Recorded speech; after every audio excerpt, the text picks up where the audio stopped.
200 years ago, Mexico suffered an uprising by those who wished to achieve equality for all. La conspiración de Querétaro. It started as a clandestine meeting in the house of La Corregidora, José Ortiz de Domínguez. It was there that the word independence started to appear. Querétaro's conspiracy was not the first movement of independence.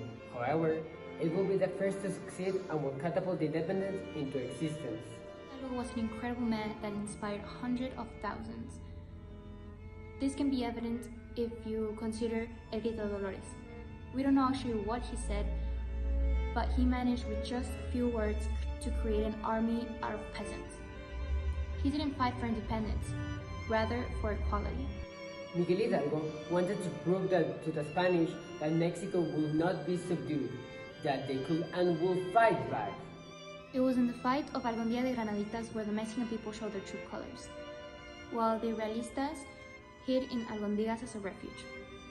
The insurgents fought bravely. Miguel Hidalgo ordered attack after attack, until the Realistas were forced to surrender. This gave the insurgents high mortality. They had defeated the enemy with little to no organization and were ready to fight. Miguel Hidalgo became convinced that they were invincible. He organized an attack against Allende's advice, and they lost. He was forced to flee, but was captured and executed in Chihuahua. After his death, José María Morelos was placed in charge. He had been a general under Hidalgo and had been in charge of uprising in Acapulco. Miguel Hidalgo's death became the opposite of what the Realistas wanted. He became a martyr rather than a true. Morelos wrote Sentimientos de la Nación, and in 889 words he created the fundamentals for the actual constitution. Sentimientos de la Nación. As for an independent state, division of powers, and power to the people. Morelos organized the insurgents. He gave them weapons and made an army of soldiers rather than peasants. It was under Morelos that the Constitución de Macmillan was formed.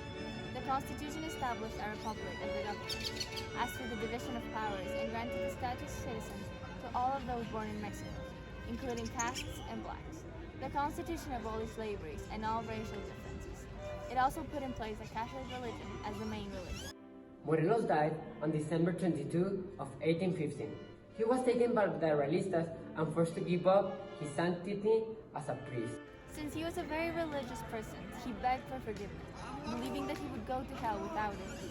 However, at the time of his death, he regained his serenity and covered his eyes with his own handkerchief.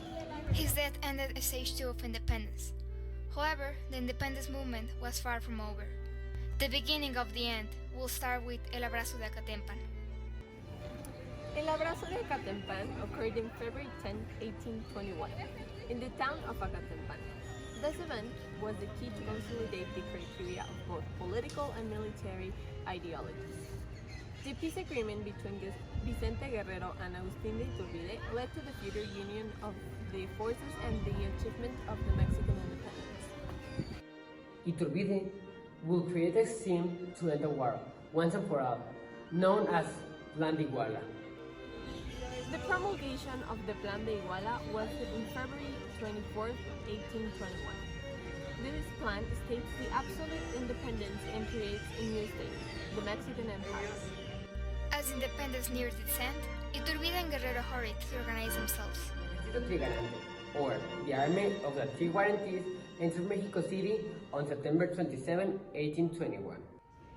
El Ejército Trigarante, or Army of the Three Guarantees, was received amid cheers and roars as Agustín de Iturbide led the army through the population.